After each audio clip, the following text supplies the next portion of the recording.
What's going on, everybody? Andrew Cameron with NextFish, local angler. We've got a product spotlight for you from Bruiser Baits.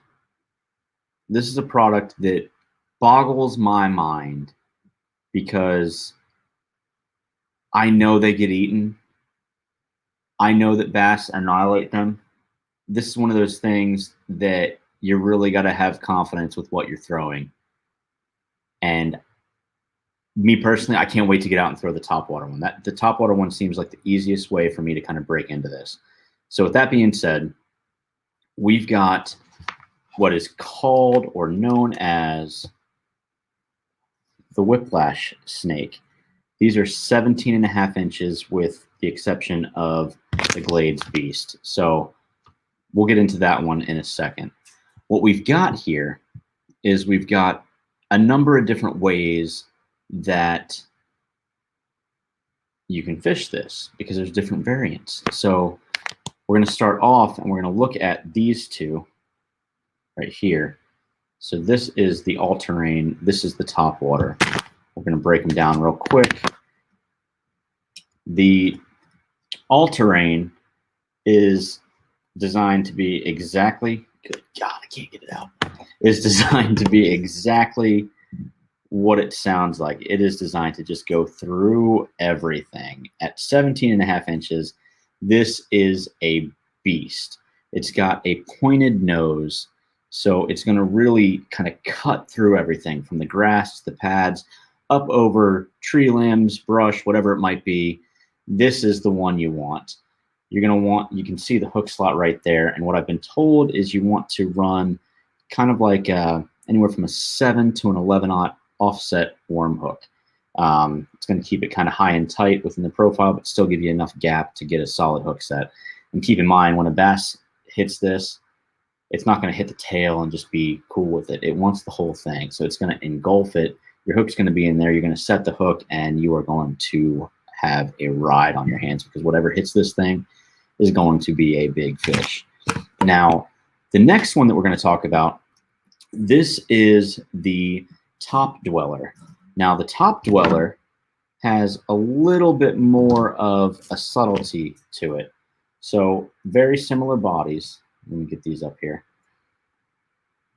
Very similar bodies. You can see that there's not visibly much difference, but the main thing is this flat nose, this flat head that really allows it to kind of plane on the water. So you're going to be able to emulate that snake that's swimming fastly across the water. Again, same hook. Me personally, I'd probably go with a 7/0 offset. This is the one that I'm excited to fish.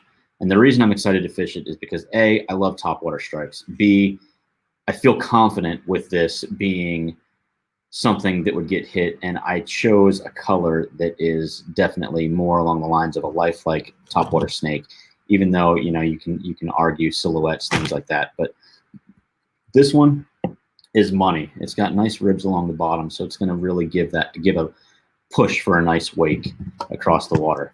Now this next one that we're going to be talking about, this is the biggin.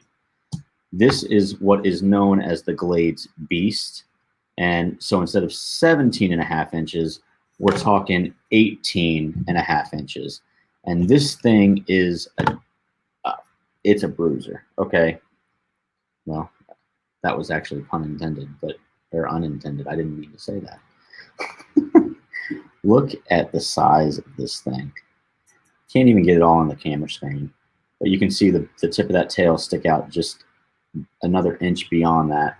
And I'm going to hold up all three heads so you can kind of see them. So you've got the traditional, I say traditional, this is the Allterrain. Then you've got your topwater. Now your topwater is obviously a little bit more blunt nose and a little bit more flat. You can see the depth there is a little bit different. And then you've got this beast. Look at the size difference. It is a beast. It's a bruiser. You could use this and whip people. You could do whatever you want to do. But big thing is, this is designed for the Everglades. As you know, there's a little bit about Florida that a lot of people don't know. The Everglades is where all the dinosaurs live. But this thing is going to absolutely push water. You can work it top. If you want to work it fast enough, you can definitely work it on the bottom, and it's going to go through everything. The ridges on the bottom of this snake are a little bit more prominent than the other two, and I would say that is going to be kind of the vibration and feel that you want to give yourself a bigger presence in the water, as if you're not big enough already. So get over to bruiserbaits.com. They come 2 to a pack, and they've got quite a few different colors. I'm pretty impressed with it. We're going to go out and give it a shot one of these days and see what we can do. I'll have to go down to the Everglades to use these, but this one right here, this top water, this to me is money, and I will absolutely be using it. You know, there's a lot of guys up north, especially like in Alabama lakes, that fish those 16, 18-inch man's worms. So I would imagine that would be a pretty good piece for there. So go check them out, bruiserbaits.com, Whiplash snake, 3 different variants, top dweller, all-terrain, and the Glades Beast. Go get them. Go check them out. Local angler. See you later.